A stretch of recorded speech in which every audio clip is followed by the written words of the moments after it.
الحمد لله حمدا كثيرا طيبا كما أمر، ونشهد أن لا إله إلا الله وحده لا شريك له، ونشهد أن سيدنا ونبينا ومولانا محمدا عبده ورسوله، صلى الله تعالى عليه وعلى آله وأصحابه وبارك وسلم تسليما كثيرا كثيرا. أما بعد، فقد قال الله تعالى: فأعوذ بالله من الشيطان الرجيم. بسم الله الرحمن الرحيم.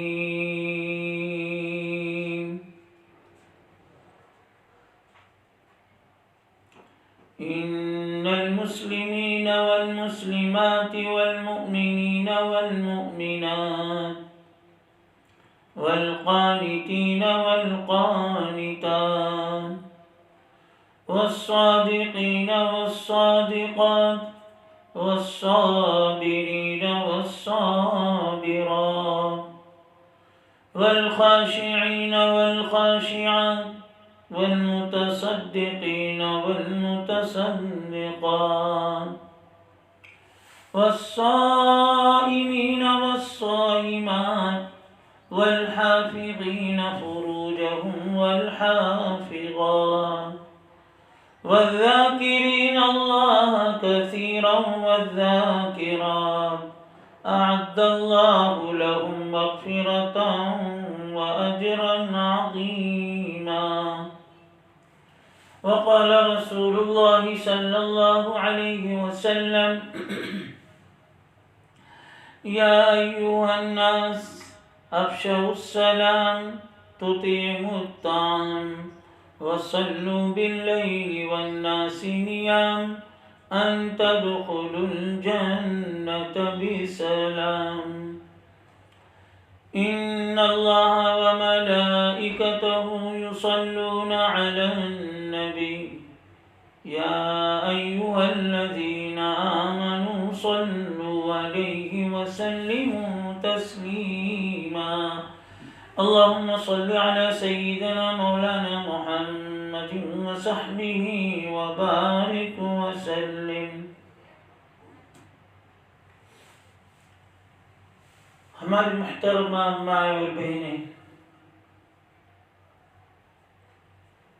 اس وقت یہ مجلس جو رکھی گئی ہے، ہماری مرحومہ جو بڑی نیک عابدہ زاہدہ متقیہ تھی، صوم و صلاۃ نماز روزے کی پابند تھی، اللہ تعالیٰ نے ان کو جمعہ کا دن مبارک دن عطا فرمایا، اور اسی دن اللہ تعالیٰ نے ان کو اپنے جوار رحمت میں بلا لیا۔ اللہ تعالیٰ مرحومہ کی مغفرت فرمائے، مرحومہ کی بخشش فرمائے، جنت الفردوس میں جگہ نصیب فرمائے۔ حدیث میں آتا ہے کہ تم جیسا اپنے مرحومین کے بارے میں حسن ظن رکھو گے، ایسا میں ان کے ساتھ معاملہ کروں گا۔ ہمیں اپنے مرحومین کے بارے میں حسن ظن رکھنا چاہیے، اچھا گمان رکھنا چاہیے، اور یقیناً وہ اللہ کی نیک بندی تھی، اس لیے اللہ تعالیٰ نے ان کو یہ مبارک دن عطا فرمایا۔ اللہ تعالیٰ نے یہ تھوڑی سی زندگی عطا فرمائی ہے، اس زندگی کو اچھی سے گزاریں گے تو اچھی موت بھی آئے گی، ورنہ عام طور سے دیکھا گیا کہ جب غلط زندگی گزاری جاتی ہے تو پھر موت بھی ایسی ہی آتی ہے۔ اصل زندگی مرنے کی بات کی ہے۔ اللہ تعالیٰ نے جو موت اور حیات کا سلسلہ قائم اور دائم فرمایا ہے، الذی خلق الموت والحیات لیبلوکم ایکم احسن عملا، وہ اس کے لیے کہ انسان کون اچھا عمل کر کے آتا ہے، کون برا عمل کر کے آتا ہے۔ اس کے لیے ہمارے سامنے آپ صلی اللہ علیہ وسلم کی زندگی اور آپ صلی اللہ علیہ وسلم کی مستورات اور خواتین، خاص طور سے آپ کی ازواج مطہرات اور آپ کی بیٹیاں، انہوں نے کس طریقے سے زندگی گزاری۔ 14 صدی میں مسلمان عورتوں کو ان کے نقش قدم پر زندگی گزارنی چاہیے۔ اس میں سے 4 مستورات اور خواتین جو ہماری زندگی کے لیے نمونے عمل ہیں، جن کا مقام اور مرتبہ آپ صلی اللہ علیہ وسلم نے ارشاد فرمایا کہ یہ سب جنت کی عورتوں کی سردارن ہیں۔ اس میں سے سب سے اونچا مقام اور سب سے اونچا مرتبہ جن کو ملا ہے وہ حضرت فاطمۃ الزہرا رضی اللہ تعالی عنہا، یہ آپ صلی اللہ علیہ وسلم کی بیٹی ہے۔ آپ صلی اللہ علیہ وسلم کو ان سے بے انتہا محبت تھی۔ آپ بار بار ارشاد فرماتے تھے کہ فاطمہ میری جگر کا ٹکڑا ہے۔ آپ صلی اللہ علیہ وسلم جب کہیں باہر تشریف لے جاتے تھے تو اخیر میں ان سے ملتے ہیں، اور جب آپ سفر سے تشریف لاتے تو پہلے ان سے ملتے۔ آپ صلی اللہ علیہ وسلم جب گھر پر تشریف لے جاتے، فاطمہ رضی اللہ تعالی عنہا، ان سے آپ ادب کے ساتھ بات کرتے ہیں، بلکہ اگر آپ بیٹھے بھی ہوتے، فاطمہ تشریف لاتی تو آپ کھڑے ہو جاتے، بیٹی کے اکرام میں، بیٹی کے ادب میں، بیٹی کے احترام میں۔ یہ آپ صلی اللہ علیہ وسلم نے تعلیم دیا ہے کہ بیٹیوں کا اس طریقے سے ادب کرنا چاہیے، بیٹیوں کا اس طریقے سے اکرام کرنا چاہیے۔ ورنہ ایک زمانہ تھا بیٹی جیسے پیدا ہوتی لوگ زندہ درگور کر دیا کرتے تھے۔ کئی واقعات اس قسم کے ہیں۔ ایک صحابی رضی اللہ عنہ آپ صلی اللہ علیہ وسلم کے پاس تشریف لائے، رو رہے تھے۔ آپ نے پوچھا کیوں رو رہے ہو؟ انہوں نے عرض کیا، یا نبی اللہ، مجھے زمانے جاہلیت کا قصہ یاد آ گیا کہ میں بیٹیوں سے بڑی نفرت کیا کرتا تھا۔ ایک مرتبہ ایسا ہوا کہ میں سفر پہ سے واپس آیا تو میرے گھر میں بیٹی نظر آئی اور میں اس سے پیار محبت کرنے لگا۔ میں نے پوچھا اپنی اہلیہ سے کہ یہ کس کی بیٹی ہے؟ اہلیہ نے پہلے سے چھپا رکھا تھا، ولادت تو ہو گئی تھی۔ اس نے یہ سمجھا کہ اب تو یہ ٹھیک ہو گئے ہیں، بیٹیوں سے محبت کرتے ہیں، تو انہوں نے بتا دیا کہ یہ تمہاری بیٹی ہے۔ بس میں یہ سنتے ہی مجھے غصہ آ گیا اور میں غصے میں بےتاب ہو گیا، یہاں تک کہ میں نے اس اپنی بیٹی کو اٹھا کر لے کر چلا جنگل ویرانے میں، اور وہاں پر میں لے کر گیا۔ وہ بیٹی پوچھ رہی، ابا یہاں پر جنگل میں کیوں لے کر آ رہے ہو؟ لیکن میں نے ایک بھی نہیں سنا، انسنی کرتا رہا میں، یہاں تک کہ میں نے کھڈا کھودنا شروع کر دیا۔ تو بیٹی نے پوچھا کہ ابا جان یہ کھڈا کیوں کھود رہے ہو؟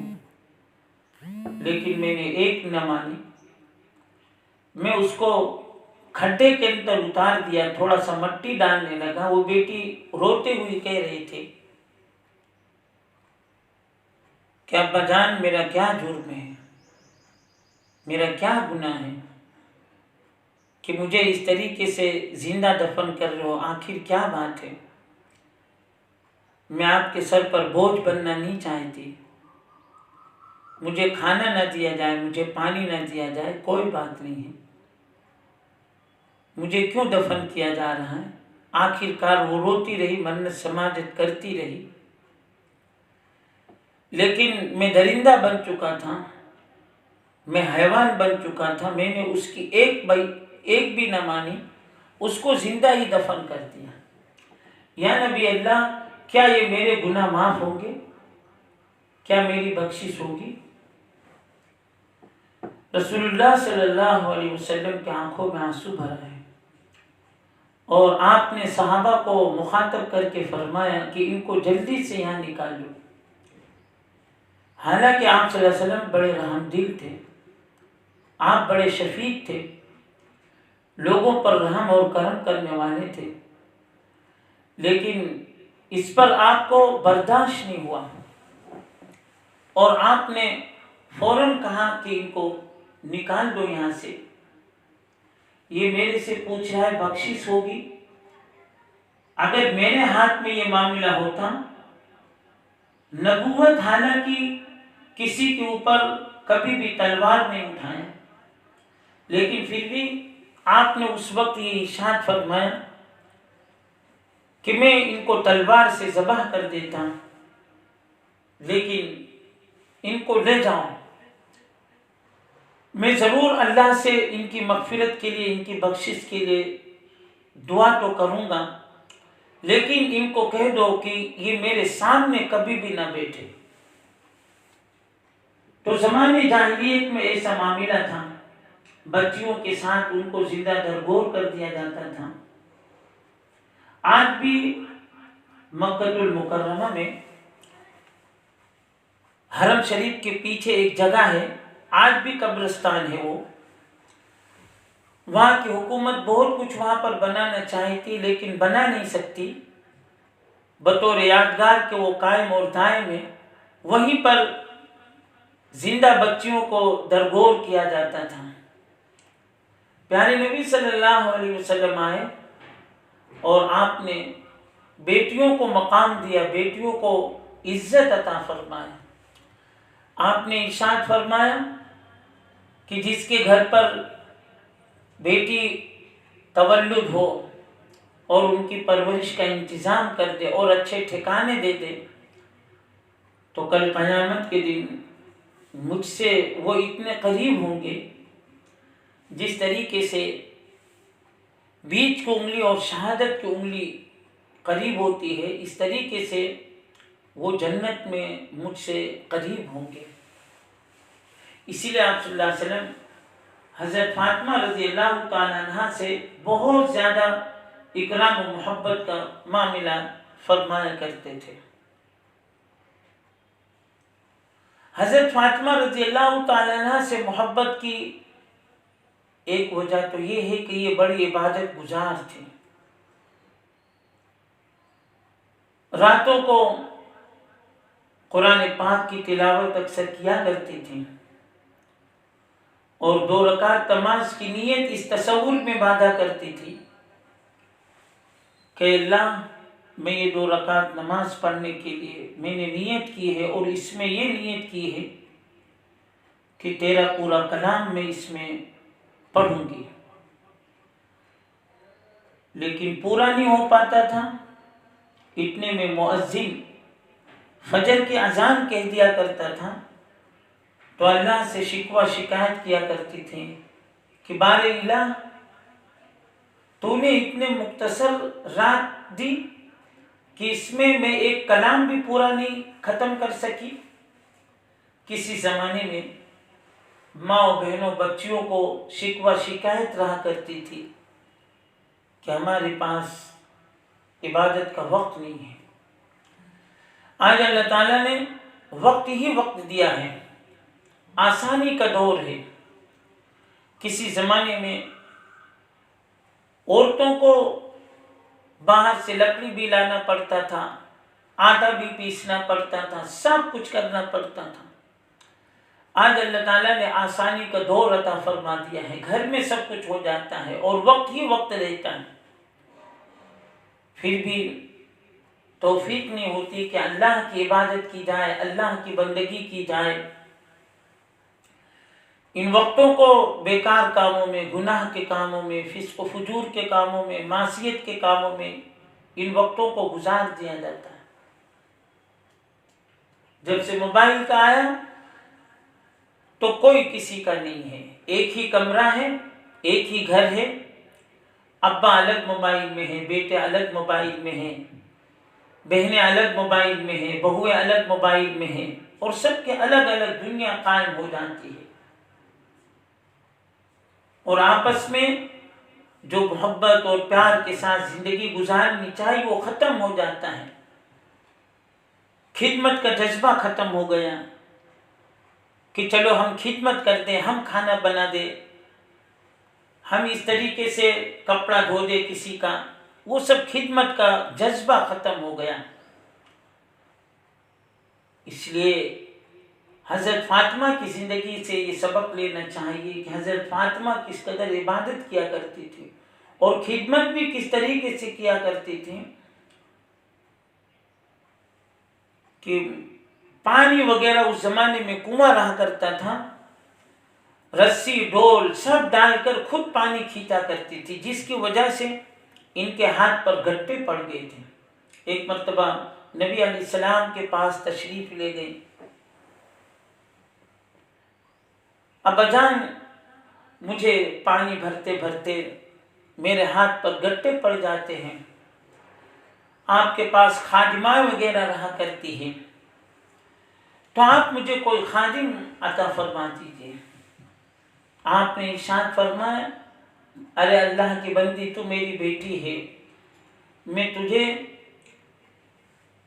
خادم سے بھی زیادہ یعنی خدمت کرنے والے ان سے بھی زیادہ میں بڑھ چڑھ کر تمہارے کام میں حصہ لے اور تمہاری تھکاوٹ کو دور ہو جائے، تمہاری بے چینی ختم ہو جائے، تم آرام سے رہو، راحت سے رہو، یہ عمل میں بتا دوں۔ حضرت فاطمہ رضی اللہ تعالیٰ عنہ نے عرض کیا، ابا جان بتا دیجیے۔ تو آپ نے ارشاد فرمایا کہ ہر فرض نماز کے بعد 33 مرتبہ سبحان اللہ، 34 مرتبہ اللہ اکبر پڑھ لیا کرو، یہ خادم سے بھی بہتر ہے۔ اور جب رات کو سوتے وقت یہ پڑھو گی تو تمہاری تمام تھکاوٹ دور ہو جائے گی۔ یہ نماز کے بعد جو پڑھی جاتی ہے اس کو تسبیح فاطمہ کہا جاتا ہے۔ اور آپ صلی اللہ علیہ وسلم نے ان کو ایک عمل یہ بھی بتایا کہ میری بیٹی جب تمہیں کوئی تکلیف آ جائے، جب تمہیں کوئی مصیبت آ جائے تو یہ دعا پڑھا کرو، اللہم اجرنی فی مصیبتی واخلف لی خیرا منہا، کہ اللہ یہ جو تو نے مصیبت بھیجی ہے اس کو ہٹا دے اور اس کی جگہ عافیت کی زندگی عطا فرما دے۔ آپ صلی اللہ علیہ وسلم کی ایک اہلیہ تھی ام سلمہ رضی اللہ تعالیٰ عنہ، ان کے شوہر جوانی میں انتقال کر گئے۔ تو جب ان کے شوہر انتقال کر گئے تھے، ابھی آپ کا نکاح نہیں ہوا تھا، اس سے پہلے آپ کی خدمت میں پہنچی تھی، یا نبی اللہ میرے شوہر انتقال کر گئے، مجھے صبر نہیں ہو پا رہا ہے، مجھے کچھ دعا فرمائیے۔ تو آپ صلی اللہ علیہ وسلم نے ان کو یہ دعا فرمائی، انا للہ و انا الیہ راجعون، اللہم اجرنی فی مصیبتی، کہ جب کسی کا انتقال ہو جائے تو یہ دعا پڑھنا چاہیے، انا للہ و انا الیہ راجعون، کہ ہم سب اللہ کی ملکیت میں سے ہیں، اللہ کی طرف سے آئے اور اللہ کی طرف جائیں گے۔ اور اللہ اس کا نعم البدل عطا فرما۔ تھوڑے دنوں میں آسمانی یہ فیصلہ ہوا، وہی آئی جس کی وجہ سے آپ کا نکاح حضرت ام سلمہ رضی اللہ تعالی عنہ سے ہو گیا۔ یہ دعا کی برکت، اب کتنے خوش نصیبی ان کو حاصل ہوئی اور کتنی ان کو سعادت حاصل ہو گئی۔ حضرت فاطمہ رضی اللہ تعالی عنہ جب آپ دنیا سے پردہ فرما گئے تو بڑی غمگین میں تھی، بڑی غم میں رہا کرتی تھی۔ تو آپ صلی اللہ علیہ وسلم جیسے دنیا سے پردہ فرما گئے، تھوڑے ہی دنوں میں تقریباً 6 ماہ کے عرصہ میں، چھوٹی سی عمر میں یہ بھی دنیا سے پردہ فرما گئی، برداشت نہیں کر سکی۔ آپ کے دنیا سے پردہ فرمانے کے بعد حضرت فاطمہ کو کسی نے ہنستے ہوئے نہیں دیکھا، ہمیشہ غم میں رہا کرتی تھی۔ آپ صلی اللہ علیہ وسلم کو جب قبر اطہر میں صحابہ نے اتارا اور مٹی ڈالی آپ کے قبر اطہر پر، حضرت فاطمہ رضی اللہ تعالی عنہ کے پاس آئے صحابہ، تو حضرت فاطمہ سب کو کہنے لگی کہ میرے ابا کے اوپر تم نے کن ہاتھوں سے مٹی ڈالی، تمہیں کیسی ہمت ہوئی؟ اور یوں اشعار پڑھا کرتی تھی، صبت علیہ مصائب لو انہا سرن لیالیاں، کہ میرے ابا کے قبر پر جن لوگوں نے مٹی ڈالی ہے اب ان کو اچھے اچھے عطر لگانے کی ضرورت نہیں ہے، مشک و عنبر لگانے کی ضرورت نہیں ہے، وہ اپنے ہاتھوں کو سونگھے، ان کے ہاتھوں سے خود خوشبو آئیں گے۔ چنانچہ صحابہ نے اپنے ہاتھوں کو سونگھنا شروع کیا تو سب کے ہاتھوں میں خوشبو مہک رہے تھے، اور یوں کہا کرتی تھی کہ میرے ابا کے دنیا سے جانے کے بعد مجھے جو رنج ہوا ہے، مجھے جو غم ہوا ہے، اگر یہ دین کو ہوتا تو راحت ہو جاتی۔ خیر، ایک مرتبہ خواب دیکھا، ابا جان کو خواب میں دیکھا،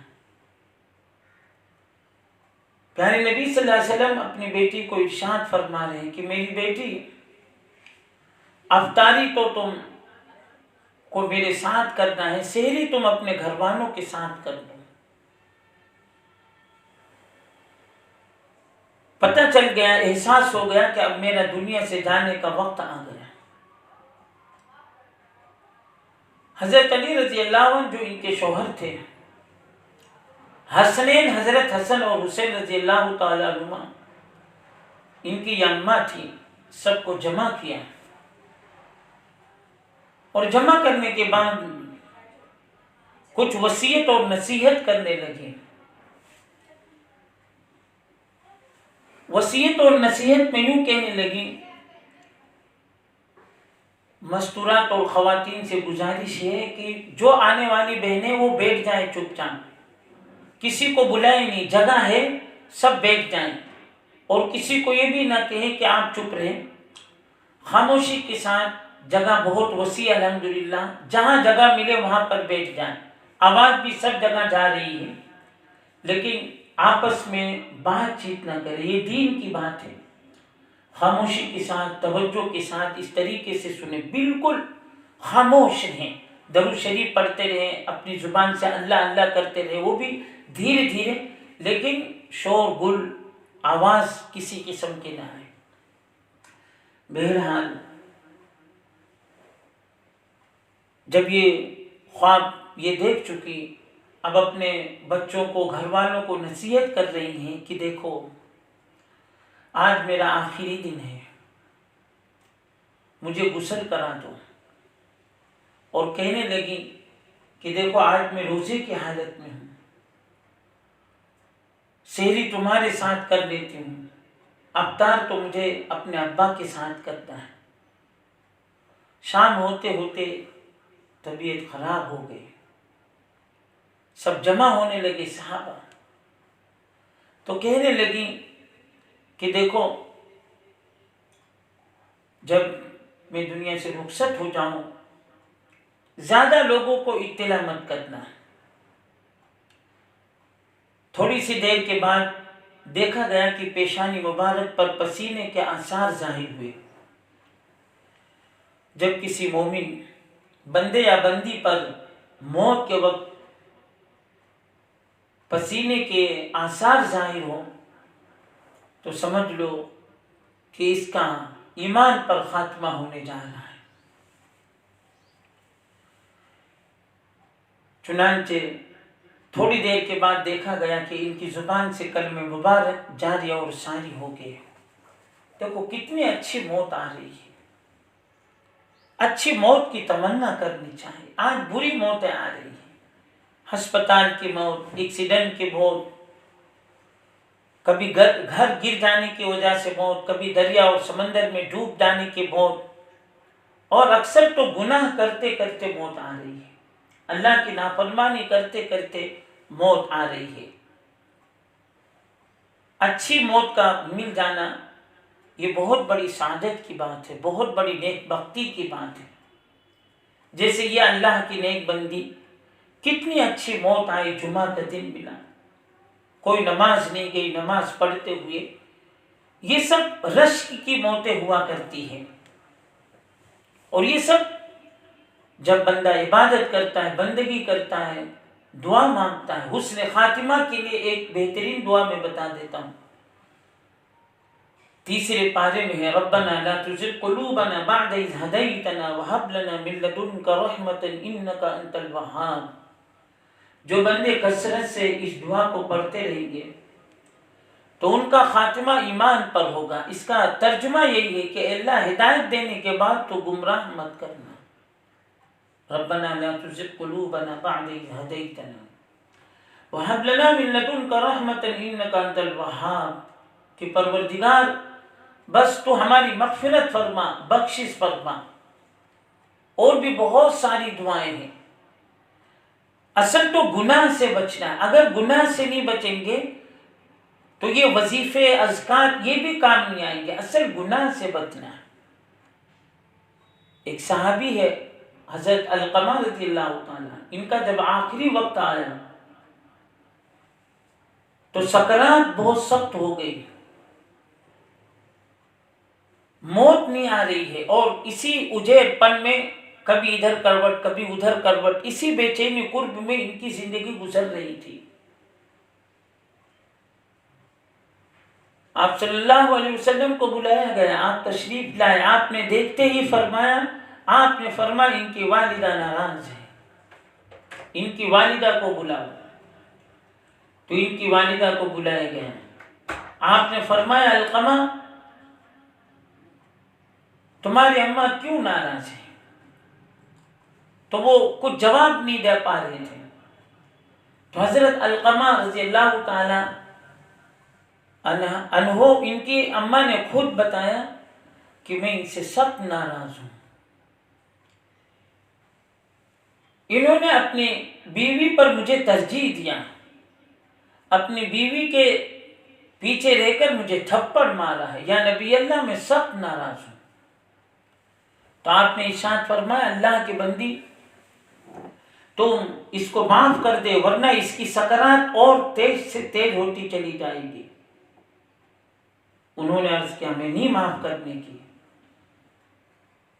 تو آپ صلی اللہ علیہ وسلم نے ارشاد فرمایا کہ لکڑیاں جمع کرو اور اس طریقے سے آگ لگاؤ. اور آپ نے فرمایا کہ علقمہ کو اس کے اندر ڈال دو.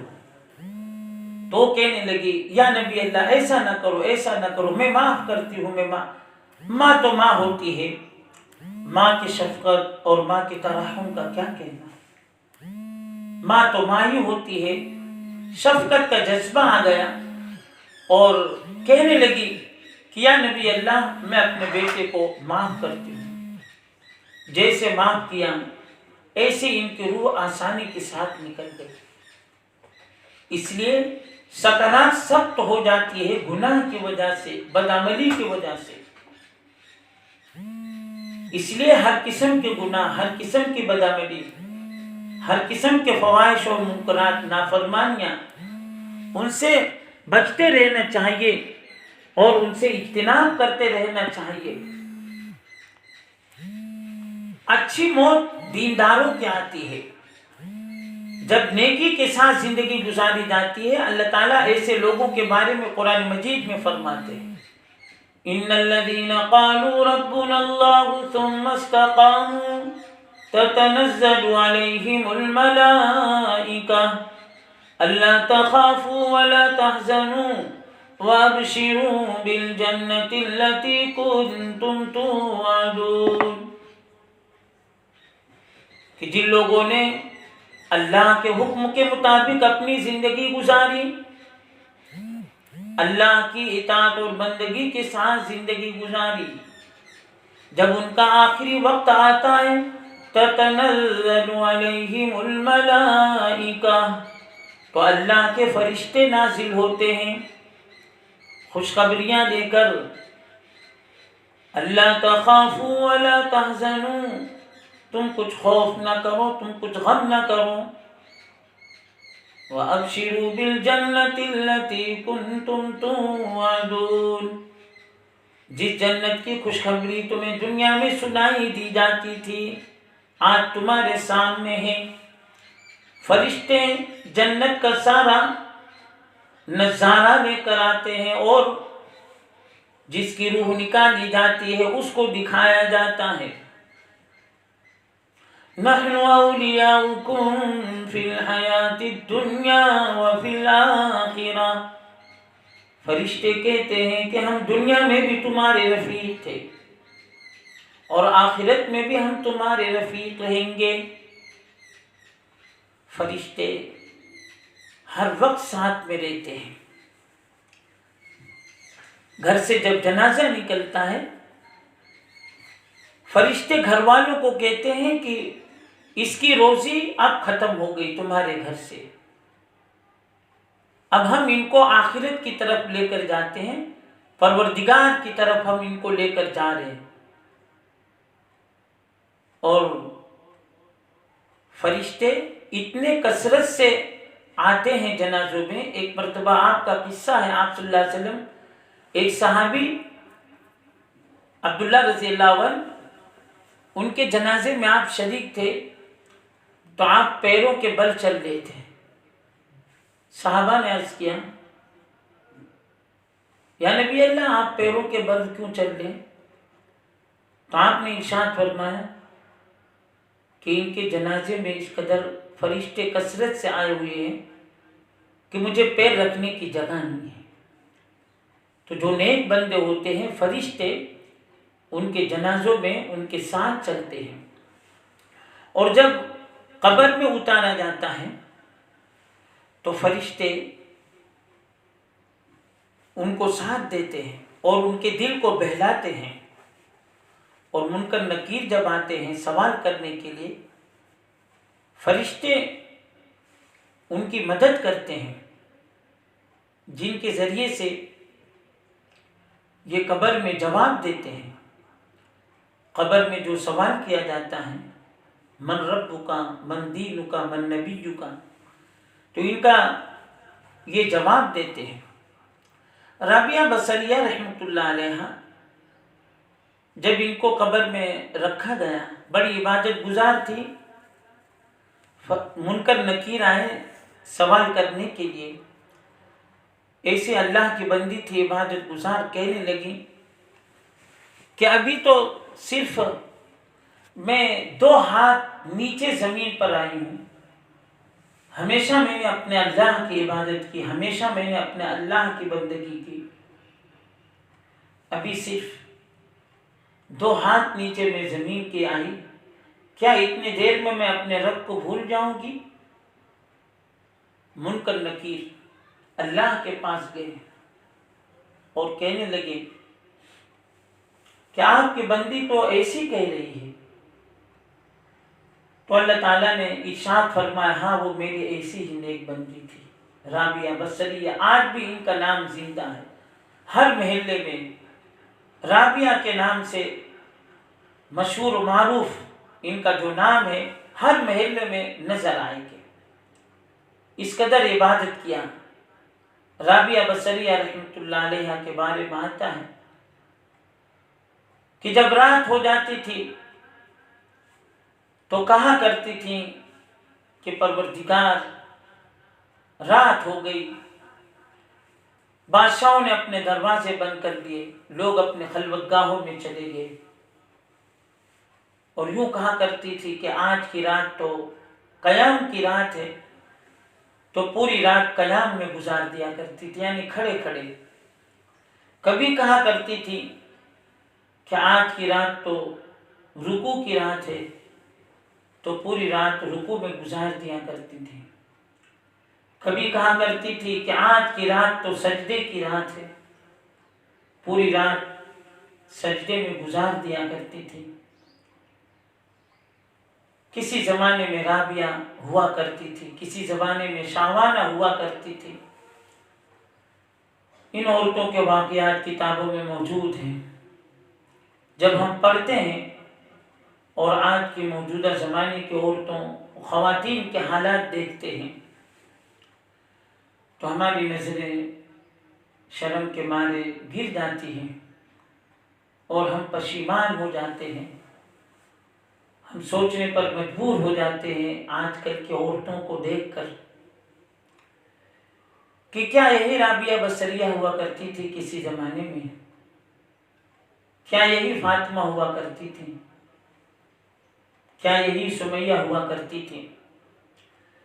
مائیں بہنیں، اللہ تعالیٰ نے آپ کو اسلام سے رشتہ عطا فرمایا، دین سے رشتہ عطا فرمایا. آپ پیارے محبوب صلی اللہ علیہ وسلم کی امتیاں ہیں. آپ دنیا کی دوسری عورتوں کی طرح سے نہیں ہیں. آپ دنیا کی ان عورتوں کی طرح نہیں ہیں جنہوں نے اپنی زندگی کا مقصد بس دنیا بنا لیا کہ یہیں کی زیب و زینت، جب دیکھو فیشن میں. اللہ اور رسول کا خیال دلوں میں سے نکال دینے کے بعد بے حیائی اور بے شرمی کی ساتھ زندگی گزارنا ان کی زندگی کا فیشن بن چکا ہے کہ جہاں پر کوئی تقریب ہوئی بے پردگی کے ساتھ قسم ہا قسم کے زیب و زینت کے لباس پہن کر، قسم ہا قسم کے خوشبو استعمال کر کے، بے حیا اور بے شرمی کے لباس پہن کر اپنے جسم کی نظارہ دعوت دیتے ہوئے ادھر ادھر کی تقریبات میں چلے جانا، آپ ان میں سے نہیں ہیں. ایسی عورتیں جو بے پردہ اپنی زیب و زینت کا اظہار کرتی ہوئی جو باہر ادھر ادھر کی تقریبات میں جاتی ہیں، آپ صلی اللہ علیہ وسلم نے ارشاد فرمایا کہ ایسی عورتیں جنت میں تو دور جانے کی، جنت کی خوشبو بھی نہیں محسوس کر سکتی. اس لیے آپ اپنے مقام کو پہچانیں، آپ اپنے مرتبے کو پہچانیں کہ اللہ تعالیٰ نے آپ کو کیا مقام دیا ہے، اللہ تعالیٰ نے آپ کو کیا عزت دیا ہے، کیا رتبہ دیا ہے.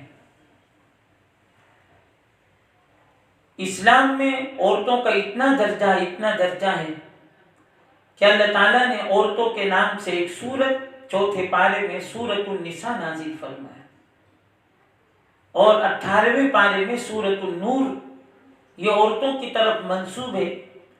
اس میں اللہ تعالیٰ نے بار بار عورتوں کو مخاطب کیا ہے. یا ایھا النبی قل لازواجک وبناتک ونساء المؤمنین، بار بار اللہ تعالیٰ نے عورتوں کو خطاب کیا ہے. کبھی پیارے نبی صلی اللہ علیہ وسلم کے ازواج مطہرات سے، کبھی آپ کی بیٹیوں سے، اور مراد یہ ہے کہ پیارے نبی صلی اللہ علیہ وسلم کی جو بیٹیاں ہیں، ایک تو آپ کی جو بیٹیاں 4 بیٹیاں، اس کے علاوہ امت میں جو بھی بیٹیاں ہیں وہ آپ صلی اللہ علیہ وسلم کی بیٹیاں ہیں. تو آپ کی نسبت پیارے نبی صلی اللہ علیہ وسلم کی ذات اقدس سے ہے. ان عورتوں میں جو میں مقام عرض کر رہا تھا، ایک فاطمہ گزری. جب حضرت فاطمہ رضی اللہ تعالی عنہ کا آخری وقت آیا، انہوں نے جو نصیحت کی تھی اسی کے مطابق عمل کیا گیا، اور ان کی روح جو آئی کلمے کے ساتھ، ایمان کے ساتھ. دوسرے نمبر پر جن عورتوں کا مقام ہے وہ حضرت عائشہ رضی اللہ تعالی عنہ ہے. حضرت عائشہ رضی اللہ تعالی عنہ ان کو یہ مقام ملا ہے کہ سب سے پہلے قرآن کی حفظ کرنے کی سعادت انہیں حاصل ہوئی. آپ صلی اللہ علیہ وسلم کے اوپر اللہ تعالیٰ نے قرآن مجید کو نازل کیا، لیکن حضرت عائشہ رضی اللہ تعالیٰ عنہ کو سینے میں اتارنے کی سعادت سب سے پہلے حاصل ہوئی. حضرت عائشہ رضی اللہ تعالیٰ عنہ یہ بڑی زبردست عالمہ تھی، محدثہ تھی. آپ صلی اللہ علیہ وسلم کی زبان مبارک سے جو الفاظ بھی سنا کرتی تھی وہ یاد کر لیا کرتی تھی. اس امت کو آدھے علوم، آدھے کے آدھے علوم اس امت کو حضرت عائشہ رضی اللہ تعالیٰ عنہ کے ذریعے سے حاصل ہوا. خاص طور سے مستورات اور خواتین کے جو مسائل ہیں، حضرت عائشہ رضی اللہ تعالیٰ عنہ کے ذریعے سے امت کو وہ مسائل حاصل ہوئے. اس زمانے کے جو صحابیات، ان کو بھی مسائل کی اگر ضرورت پڑتی تھی حضرت عائشہ کے پاس جایا کرتے تھے. حضرت عائشہ رضی اللہ تعالیٰ عنہ سب کے مسائل کا حل کر دیا کرتی تھی. حضرت عائشہ رضی اللہ تعالیٰ عنہ ان کو اللہ تعالیٰ نے قرآن اور حدیث کا بہت سارا علم عطا فرمایا. ان کے اوپر ایک الزام لگا جھوٹا منافقین نے، تو اللہ تعالیٰ نے ان کی برات کے لیے ان کی شان میں اللہ تعالیٰ نے آیتیں نازل فرمائی. جب ان کے بارے میں غلط الزامات لگائے گئے، حضرت عائشہ رضی اللہ تعالیٰ عنہ کو جب پتہ چلا میرے بارے میں ایسا ہو رہا ہے، نبی علیہ السلام سے اجازت لے کر اپنے اماں ابا کے گھر پر تشریف لے گئی. اور وہاں پر جب گئی، ان کے والدین نے استقبال کیا اور یہ سجدے میں پڑ گئی. روتی رہی. تھوڑی دیر کے بعد ان کی شان میں اللہ تعالیٰ نے آیت نازل فرما دی. وہ کہہ رہی تھی مجھے کسی سے خود اپنی صفائی نہیں بیان کرنا ہے.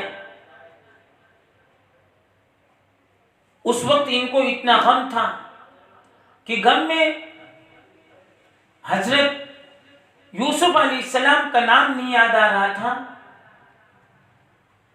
حضرت یعقوب علیہ السلام کا نام یاد تھا. کہنے لگی یعقوب علیہ السلام کے بیٹے یوسف علیہ السلام. جب ان کے اوپر الزام لگا، جس طریقے سے چھوٹے بچے نے گواہی دی، مجھے اللہ سے امید ہے کہ ان سے زیادہ صفائی کے ساتھ، سچائی کے ساتھ اللہ تعالیٰ میری برات کا اظہار فرمائیں گے. چنانچہ تھوڑی دیر کے بعد وہی نازل ہونے لگی. الخبیثات للخبیثین والخبیثون للخبیثات والطیبات للطیبین والطیبون للطیبات اولئک مبرؤون مما یقولون لهم مغفرۃ ورزق کریم. 10 آیتیں نازل ہوئی کہ حضرت عائشہ یہ بری ہیں اور یہ تقوی والی، روزہ رکھنے والی، نماز پڑھنے والی، میری یاد میں رہنے والی، یہ تمام کے تمام صفات بیان کیے گئے. حضرت عائشہ رضی اللہ تعالیٰ عنہ جب ان آیتوں پر گزرا کرتی تھی پڑھتے پڑھتے تو ان کے آنکھوں سے آنسو جاری ہو جایا کرتے تھے، اور یوں اللہ کا شکر ادا کیا کرتی تھی کہ اللہ تیرا شکر ہے، تیرا احسان ہے کہ تو نے میرے لیے قرآن کریم میں آیتیں نازل فرمائی. اب قیامت تک جتنے لوگ آئیں گے قرآن مجید کی تلاوت کریں گے، اس کا ثواب مجھے ملتا رہے گا اور لوگ مجھے یاد کرتے رہیں گے۔ اللہ تعالیٰ نے یہ مقام عطا فرمایا حضرت عائشہ کو۔ تیسرے نمبر پر اللہ تعالیٰ نے عورتوں کو جو مقام عطا فرمایا، حضرت خدیجہ الکبریٰ رضی اللہ تعالی عنہا، یہ آپ صلی اللہ علیہ وسلم کی اہلیہ محترمہ ہیں، لیکن اللہ تعالیٰ نے ان کو عجیب مقام عطا فرمایا۔ آپ فرمایا کرتے تھے کہ میں نے سب کے احسان کا بدلہ دے دیا ہے، خدیجہ ایسی ہے کہ ان کے احسان کا بدلہ میں نہیں دے سکا۔ حضرت خدیجہ الکبریٰ رضی اللہ تعالی عنہا کے بارے میں آپ فرمایا کرتے تھے کہ مجھے اس وقت ساتھ دیا جب میرا کوئی ساتھ دینے والا نہیں تھا۔ آپ صلی اللہ علیہ وسلم کو جب نبوت ملی، غار حرا میں جب آپ تشریف لے جایا کرتے تھے، 40 دن تک آپ وہاں پر عبادت میں مشغول رہا کرتے تھے۔ حضرت خدیجہ الکبریٰ رضی اللہ تعالیٰ عنہ توشہ وغیرہ دے دیا کرتی تھی۔ ایک مرتبہ آپ صلی اللہ علیہ وسلم وہاں پر عبادت میں مشغول تھے، ایک فرشتہ آیا جبریل امین، اور انہوں نے اقرا بسم ربک الذی خلق پڑھ کر تلاوت کی اور آپ صلی اللہ علیہ وسلم کو اپنے سینے سے لگایا اور اللہ کی طرف سے یہ پیغام پہنچایا کہ اللہ تعالیٰ نے آپ کو نبوت عطا فرمائی ہے، آپ اللہ کے نبی ہیں۔ آپ گھبرا گئے، جس کی وجہ سے آپ کے بدن مبارک پر کپکپی طاری ہو گئی، پسینے ظاہر ہو گئے۔ آپ صلی اللہ علیہ وسلم جیسے گھر تشریف لائے تو آپ نے فرمایا کہ خدیجہ مجھے کمبل اڑا دو، مجھے چادر اڑا دو۔ حضرت خدیجہ رضی اللہ تعالیٰ عنہ نے آپ کو تسلی کے کلمات کہے کہ یا نبی اللہ آپ گھبرائیں نہیں، آپ اللہ کے نبی ہیں، نبوت کی گواہی بھی دی اور اللہ آپ کے ساتھ خیر کا معاملہ کرے گا، آپ گھبرائیں نہیں۔ اور آپ کے بارے میں حضرت خدیجہ کے تاریخی جملے، تاریخی ارشادات جو تاریخ میں لکھ دیے گئے ہیں۔ حضرت خدیجہ رضی اللہ تعالی عنہ یہ کہنے لگی انک لتصل الرحم وانت ضیف الاکرام، کہ یا نبی اللہ آپ تو لوگوں کے ساتھ خیر خواہی کا معاملہ کرتے ہیں، آپ لوگوں کے ساتھ اکرام کا ترحم کا معاملہ کرتے ہیں اور آپ نے کسی کو تکلیف نہیں پہنچائی ہے، آپ لوگوں کو کھانا کھلاتے ہیں، غریبوں کو آپ کپڑا پہناتے ہیں، غریبوں کی حاجتوں کو آپ پورا کرتے ہیں، آپ ہمسائے والوں کا حق ادا کرتے ہیں، آپ نے کسی کے ساتھ برائی کا معاملہ نہیں کیا ہے، آپ بڑے اخلاق والے ہیں، آپ بڑے اونچے صفات والے ہیں۔ بس یہ چند جملے تھے جس کی وجہ سے آپ صلی اللہ علیہ وسلم کو افاقہ ہو گیا اور آپ کی وہ بے چینی اور وہ قرب ختم ہو گئی۔ ماں و بہنوں کو چاہیے کہ مردوں کو تسلی کے کلمات کچھ کہنا چاہیے۔ جب گھر والے کسی تکلیف میں ہو، کسی مصیبت میں ہو تو ان کا ساتھ دینا چاہیے اور ان کے غم میں شریک ہونا چاہیے۔ موجودہ نسل کی میں اپنی بہنوں کو، بیٹیوں کو ضرور نصیحت کروں گا کہ تھوڑی تھوڑی بات پر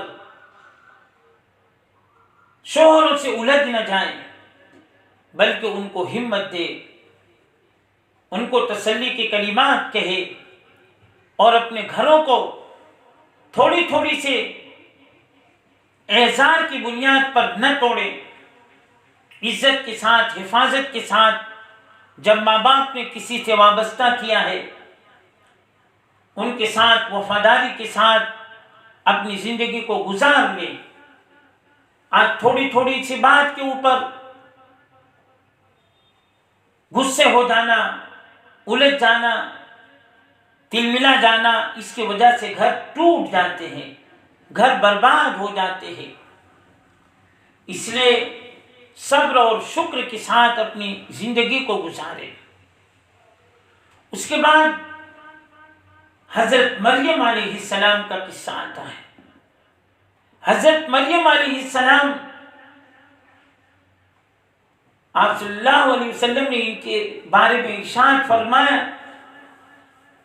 کہ یہ پاک دامن ہے. ان کی پاک دامنی پر فرشتے بھی رش کیا کرتے تھے. حضرت مریم علیہ السلام یہ بیت المقدس میں عبادت کیا کرتی تھی. حضرت مریم علیہ السلام، ان کے جو والد محترم تھے حضرت عمران علیہ السلام، بیت المقدس میں امام مسجد تھے، نماز پڑھایا کرتے تھے.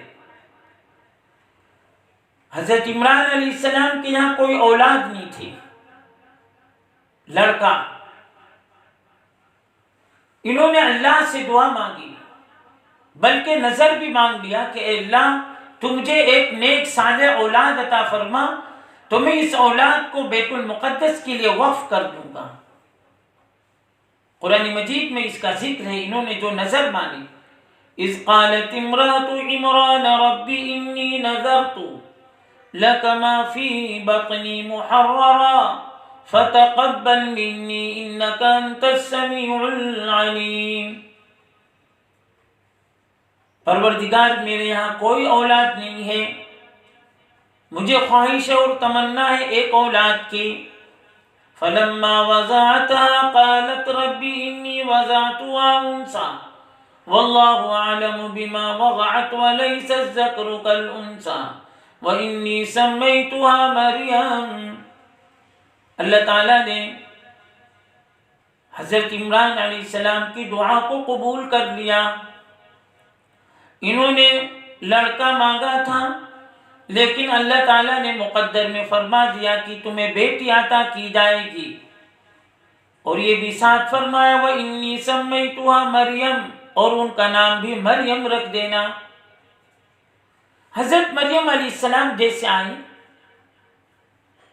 عمران علیہ السلام کو پہلے سے بتا دیا گیا تمہیں گھبرانے کی کوئی ضرورت نہیں، یہ اگرچہ بچی ہے پھر بھی اس کو بیت المقدس میں ان کو رکھ دو. تو بیت المقدس جو ہے آج بھی وہاں پر محراب مریم ہے، موجود ہے محراب مریم، جس کمرے میں بیٹھ کر وہ عبادت کیا کرتی تھی. اتنی عبادت کیا کرتی تھی فرشتے بھی پکار اٹھے کہ مریم کتنی عبادت گزار ہے اور کتنی تقوی اور طہارت والی ہے. مریم کی عبادت کا کیا کہنا. حضرت مریم علیہ السلام ایک مرتبہ عبادت کر رہی تھی. عبادت کرتے کرتے ایک فرشتہ آ گیا، اجنبی شخص آیا. مریم علیہ السلام گھبرا گئی کہ یہ کون آ گیا. فرشتے نے کہا کہ ہم انسان نہیں، ہم فرشتے ہیں. تو تھوڑا ان کو کچھ انسیت ہوا. حضرت مریم علیہ السلام گھبرائی ہوئی تو تھی. حضرت مریم علیہ السلام تقوی والی تھی، طہارت والی تھی، پاکیزگی والی تھی. اس لیے حکم ہے کہ کوئی غیر محرم اگر گھر میں آئے تو جلدی ان کو اجازت نہیں دینا چاہیے، اور اگر بات کرنے کی بھی ضرورت آئے تو سخت لب و لہجے میں بات کرنی چاہیے. تھوڑی دیر کے بعد ایک پھونک مارا، وَنُفِخَ فِي الصُّورِ، ایک پھونک مارا جس کی وجہ سے ان کی حالت تبدیل ہو گئی.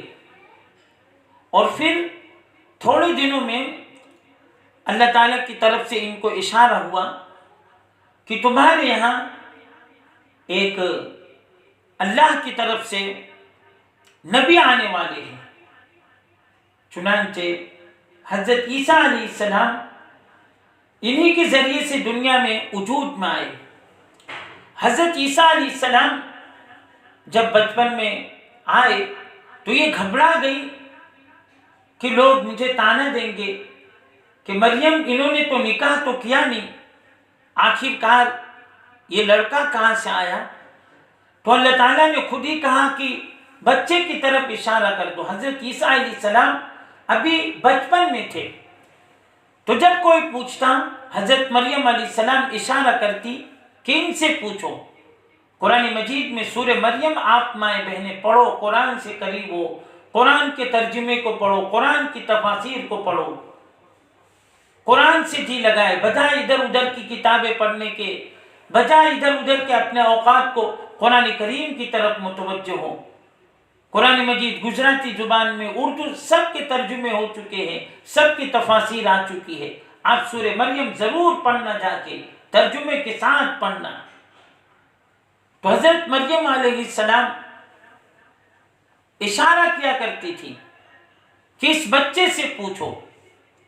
جب ان سے پوچھا جاتا کہ آپ کون ہیں تو حضرت عیسیٰ علیہ السلام جواب دیتے، قال انی عبد اللہ، کہ میں تو اللہ کا بندہ ہوں، آتانی الکتاب، اللہ تعالیٰ نے مجھے کتاب عطا فرمایا، وجعلنی نبیا، اور اللہ تعالیٰ نے مجھے نبوت عطا فرمائی، مجھے نبی بنایا۔ حضرت مریم علیہ السلام ایک مرتبہ بغیر موسم کے پھل کھا رہی تھی۔ ان کے خالو تھے زکریا علیہ السلام۔ دیکھو، بعض خاندان میں اللہ تعالیٰ نے ہر بڑے کو نبوت عطا فرمائی، خاص طور سے بنی اسرائیل میں ایک ایک خاندان میں ہزاروں ہزاروں نبی ہوا کرتے تھے۔ تو حضرت زکریا علیہ السلام یہ خالو تھے، بغیر موسم کے یہ پھل کھا رہی تھی۔ حضرت زکریا علیہ السلام نے پوچھا، بیٹی بغیر موسم کے آخر یہ تم پھل کہاں سے کھا رہی ہو، کیا بات ہے؟ حضرت مریم علیہ السلام جواب دے رہی ہے، قالت هو من عند اللہ ان اللہ یرزق من یشاء بغیر حساب، کہ یہ پھل اور فروٹ اللہ کی طرف سے آیا ہے، اللہ جس کو چاہے بغیر حساب کتاب کے رزق عطا فرمائے۔ اللہ تعالیٰ نے اپنے ملکیت میں رکھا ہے، کسی کو کم روزی دے، کسی کو زیادہ روزی دے، یہ اللہ تعالیٰ نے اپنے ذمے رکھا ہے۔ تو اللہ تعالیٰ نے مجھے بغیر حساب کتاب کے یہ رزق عطا فرمایا، ان اللہ یرزق من یشاء بغیر حساب۔ یہ اللہ کی طرف بزرگوں نے لکھا ہے کہ اگر کسی کے گھر پہ کوئی نعمت نظر آئے، کسی سے پوچھنا نہیں چاہے، بلکہ اگر کسی سے پوچھا جائے کہ یہ کہاں سے آئے تو کہنے والا کہے کہ اللہ کی طرف سے، تو اللہ تعالیٰ اس کے گھر میں رزق کے دروازے کھولتے چلے جائیں گے۔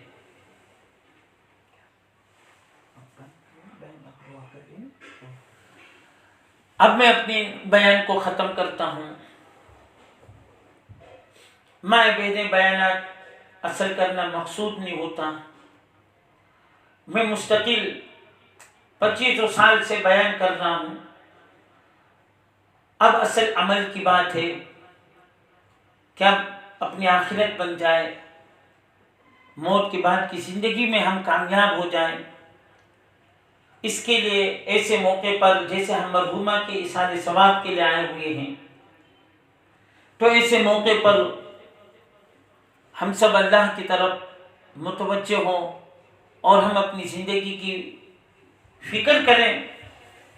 موت ہمارے سر پر کھڑی ہے، بہت تیز رفتاری کے ساتھ،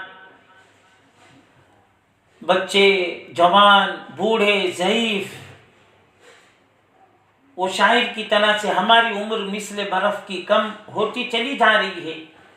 جیسے برف پگھلتا ہے ایسے ہماری زندگی پگھل رہی ہے۔ بچپنے میں جو طاقت اور قوت تھی، جوانی میں جو تھی، اب بڑھاپے میں وہ باتیں نہیں، ہاتھ پاؤں لرزنے لگے، کانپنے لگے۔ تجھے پہلے بچپن میں برسوں کھلایا، جوانی نے تجھ کو مجنوں بنایا، بڑھاپے نے آ کے پھر کیا ستایا، اجل کر دے گی بالکل تیرا سفارا۔ بچپنا کھیل کود میں گزر گیا، جوانی وہ نشہ ہوتی ہے، کیا مرد کیا عورتیں۔ ہمارے نوجوان بھی نشے میں رہتے ہیں، ہماری نوجوان بچیاں وہ بھی نشے میں رہتی ہیں، اپنی مستقبل کی فکر میں رہتی ہیں، اور اتنے میں بڑھاپا آ جاتا ہے۔ بڑھاپے میں بیماریاں آ جاتی ہیں، جس کو دیکھو وہی بیمار، رات کو سوتے ہیں اچھی صحت کے ساتھ، صبح اٹھتے ہیں کیسی بیماریاں، الامان الحفیظ، اور موت تو بالکل کر دے گی صفایا۔ اس لیے جگہ جی لگانے کی دنیا نہیں ہے، عبرت کی جا ہے تماشا نہیں۔ یہ دنیا جگہ جی لگانے کی نہیں ہے، اصل آخرت جی لگانے کی ہے۔ یہ دنیا تو چل چلاؤ کی دنیا ہے۔ ایک گھر پر جاتے ہیں، دیکھتے ہیں کہ خوشی اور تقریبات کا موقع ہوتا ہے، اور دوسرے کے گھر پہ موت میت کا معاملہ ہوتا ہے۔ دکان ایک ہی ہے، ایک دکان پر ابا جاتے ہیں کہ میرے جوان بیٹے کی شادی ہے، اچھے کپڑے دے دو۔ اسی دکان پر ابا جاتا ہے، جا کے کہتا ہے کہ میرا نوجوان لڑکا انتقال کر گیا، اس کے کفن کے کپڑے دے دو۔ اس لیے یہ دنیا مختلف رنگوں میں ہے، کہیں پر خوشی، کہیں پر رنج۔ اس دنیا کو اللہ تعالیٰ نے اس طریقے سے ایسا بنایا ہے، کبھی رنج، کبھی خوشی، کبھی کہیں پر اور نظارے، کہیں پر دوسرے یہ دنیا کے حوادث بدلتے رہتے ہیں۔ اس لیے ایسے موقع پر ہمیں چاہیے کہ ہم اپنا آخرت کی فکر کریں، مرحومہ کے ایصال ثواب کے لیے اول آخر 3 مرتبہ درود الشریف پڑھ لیں، اور بیچ میں قل واللہ پڑھ لیں۔ پھر انشاءاللہ مرحومہ کے حق میں دعا ہو جائے گی۔ صبر اور شکر کے ساتھ رہیں، ایسے موقع پر غم ہوتا ہے، صدمہ ہوتا ہے، لیکن کیا کریں، ہم کسی کی موت کو نہیں روک سکتے۔ جس کا جو وقت مقرر ہو چکا ہوتا ہے، اس میں ان کا وقت مقررہ جو ہوتا ہے، وہ انسان دنیا سے رخصت ہو جاتا ہے، ہمارے بس میں نہیں ہوتی ہے۔ ہم اللہ کے سامنے عاجز ہوتے ہیں، لاچار ہوتے ہیں، بے بس ہوتے ہیں۔ اس لیے ایسے موقع پر صبر کریں۔ تو یہ اوراد وظائف پڑھ لیں، پھر انشاءاللہ دعا ہو جائے گی۔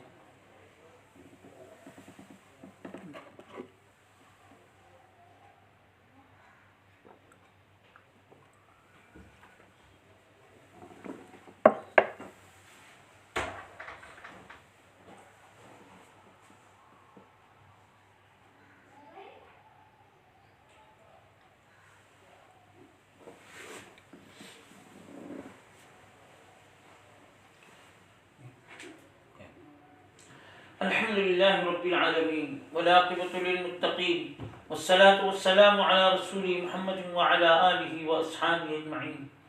اللهم لك الحمد كله ولك الشكر كله وإليك يرجو الأمر كله، فصل على محمد كما أنت أهله وافعل بنا كما أنت أهله فإنك أهل التقوى وأهل المغفرة.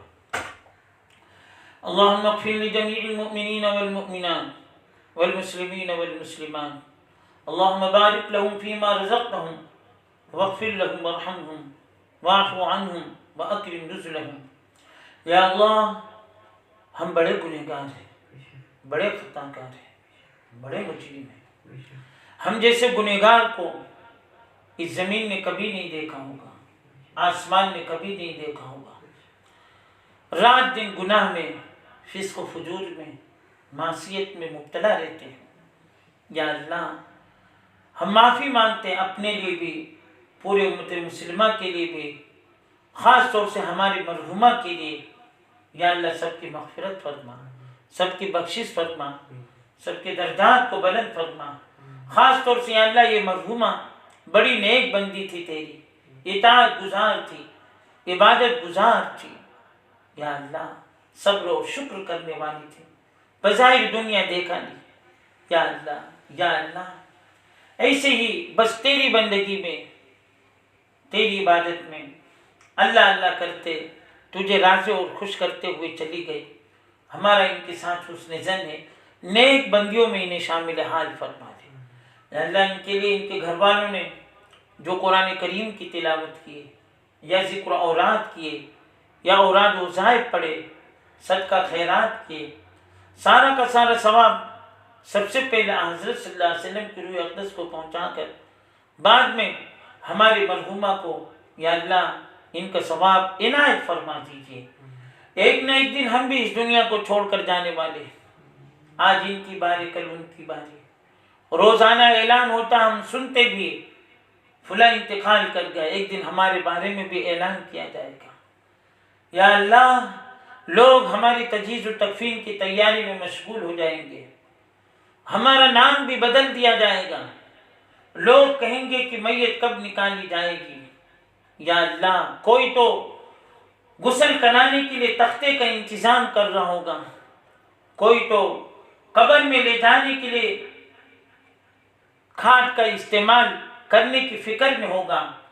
لوگ ہمیں قبرستان لے جائیں گے, ہمارے قبر پر مٹی ڈالیں گے, مٹی ڈال کر یہ جو جملے کہہ کر واپس آئیں گے کہ لحد تک ہم نے تمہاری تعظیم کر دی, اب آگے تمہارا نامہ اعمال جانے.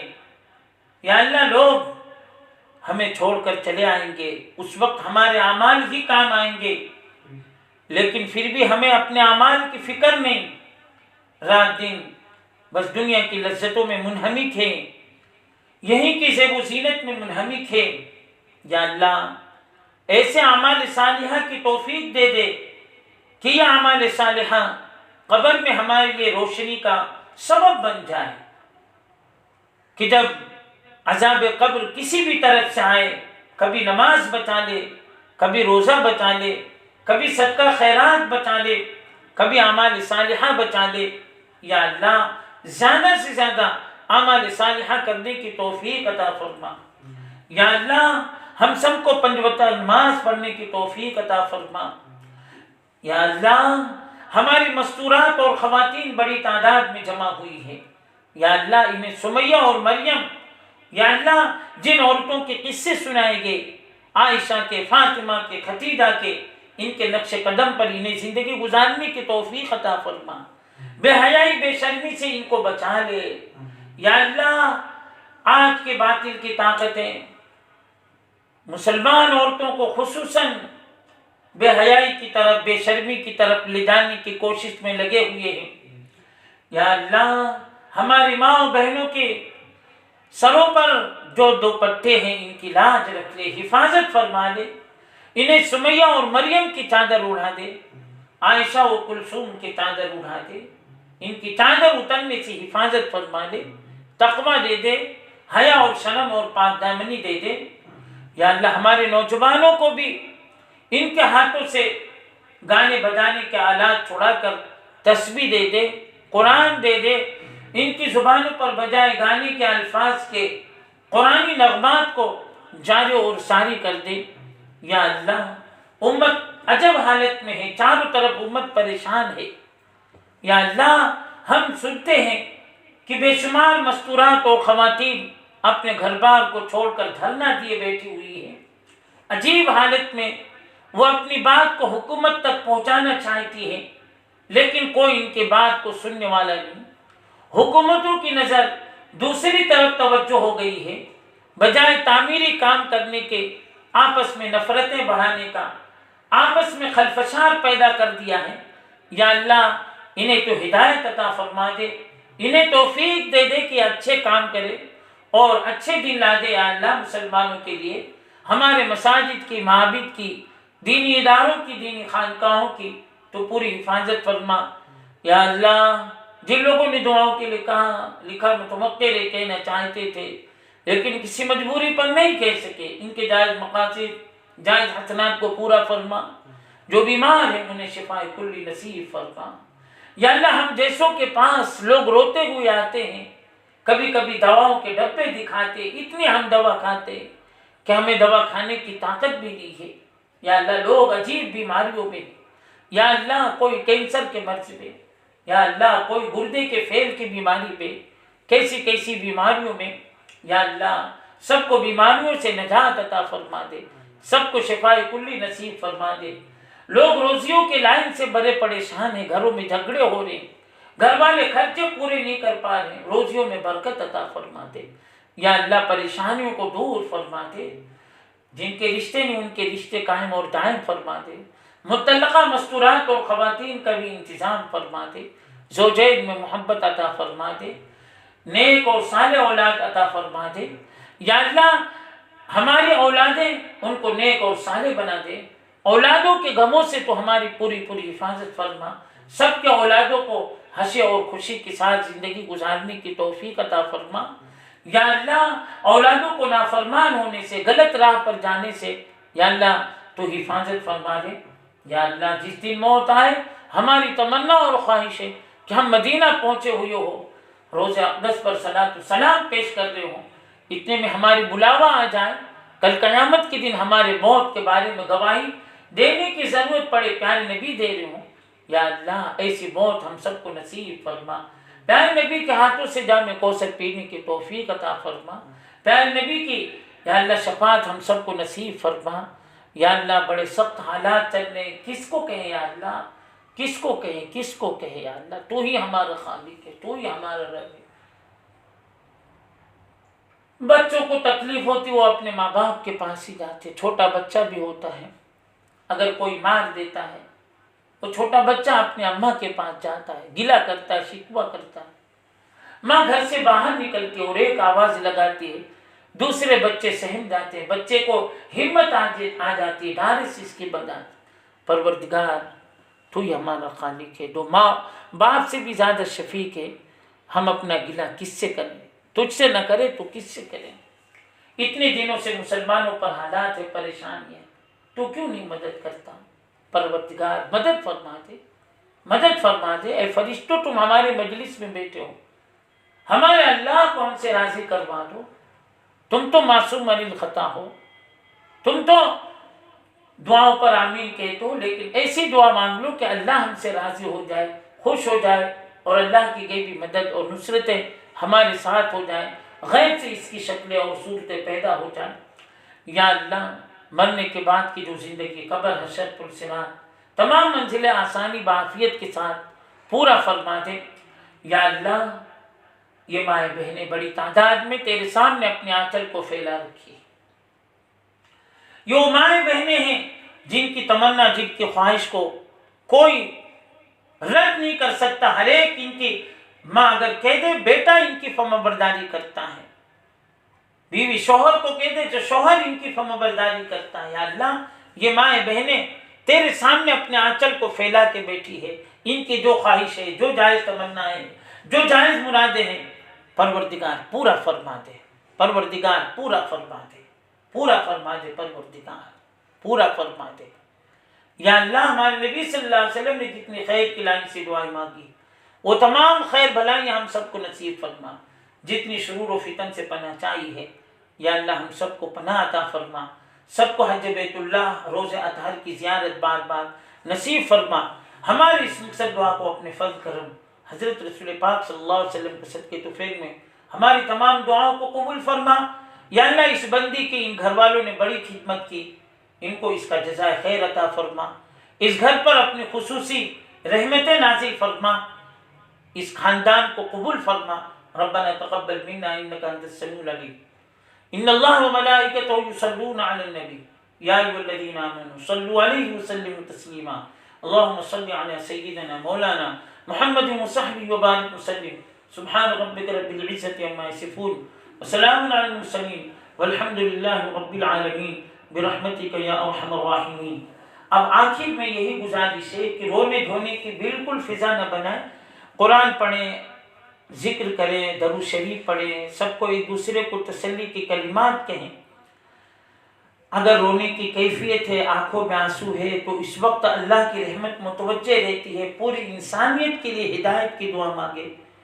عالم اسلام اور لوگ پریشان ہیں، سب کے حق میں دعا کی طرف متوجہ ہو، نہ کہ پیٹ کر رونا، چیخ کر رونا یا ہائے وائے کرنا، یہ ہمارے اسلام میں منع ہے۔ ہاں اللہ کی طرف متوجہ رہیں اور اللہ سے مغفرت کی، رفع درجات کی بلندی کے لیے دعا کریں۔ وآخر دعوانا الحمدللہ۔